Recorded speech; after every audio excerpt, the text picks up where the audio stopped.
Legends built dynasties off a man you've never heard of. Who? Arthur Q. Smith. They took credit for his God-given talent. That ends now.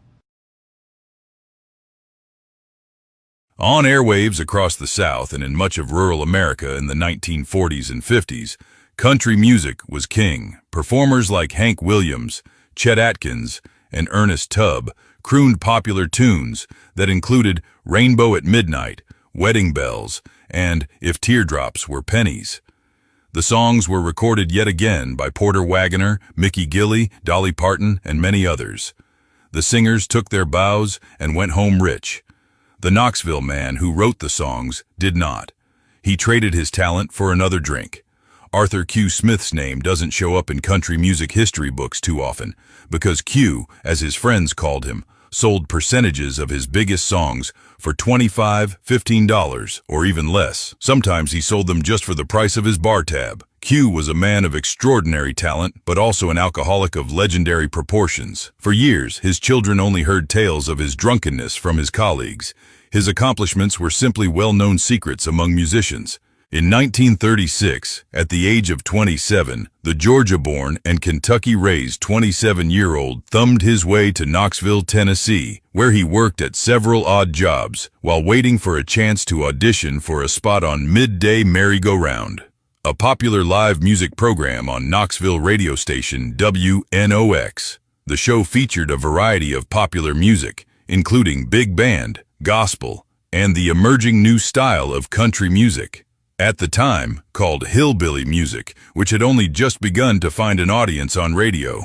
The hillbilly variety was quickly gaining popularity, and, in less than a month, Pritchett got his audition, landing a spot as a rhythm guitarist for the show's regular band. Pritchett soon worked his way from the background to the microphone, and, for a stage name, he used his middle name and his stepfather's last name of Smith. Hillbilly music was quickly gaining a foothold on radio, and Pritchett, now known as Arthur Smith, earned some recognition for his performances on Merry-Go-Round, as well as a new weekly music program called Tennessee Barn Dance, a show that featured only country music. Around that time, another performer by the name of Arthur Smith, who had been working at radio station WBT in Charlotte, North Carolina, had a hit with a song titled Guitar Boogie. So, WNOX held a contest to give their Arthur Smith a middle name to distinguish him from the one in North Carolina. One entrant entered the simple initial Q, which wound up being the winner, and WNOX's Arthur Smith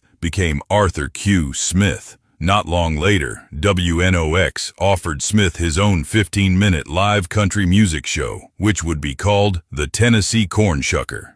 Smith quickly accepted and utilized the show as a means for introducing his compositions. After service in the Army during World War II, Smith returned to Knoxville and resumed his work. Now, with a serious drinking problem, he turned out song after song, selling percentages for sums of money from $5 to $25. Mere drinking money, in most cases, and more times than not, to performers who claimed full writing credit. Country music luminaries such as Ernest Tubb, Kitty Wells, Little Jimmy Dickens, Carl Smith, Carl Story, Don Gibson, Bill Monroe, and Mother Maybelle, and the Carter family, Chet Atkins, Charlie Rich, Dean Martin, Dolly Parton, Porter Wagoner, Emmylou Harris, Jim Eanes, as well as the legendary Hank Williams and many others recorded his songs. Among his many compositions were Rainbow at Midnight, Crying My Heart Out Over You, If Teardrops Were Pennies, and The Man in the Moon Cried Last Night. Hank Sr. recorded Smith's Wedding Bells and took it to number 2 on the country charts in 1947, and Ernest Tubb recorded Missing in Action, which went to number 3 in 1952.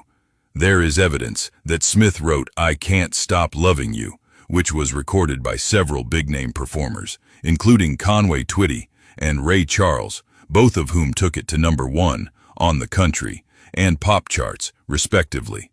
In the late 40s, Smith worked for a while at radio station WMPS in Memphis, then as a staff writer for a Cuff Rose Music. Shortly after that, Hank Williams hired Smith as his business manager, but their mutual love of alcohol made the association short-lived. When Williams's wife, Audrey, sent Smith packing, he returned to Knoxville, where he wrote songs on napkins, bank deposit slips, even scraps of paper found in the street, and sold them to anyone he could for drinking money. In 1962, he was diagnosed with cancer and died in a Knoxville flophouse on March 21, 1963, leaving behind a wife and 6 children. He was 54 years old and reportedly had only 7 cents in his pocket at the time.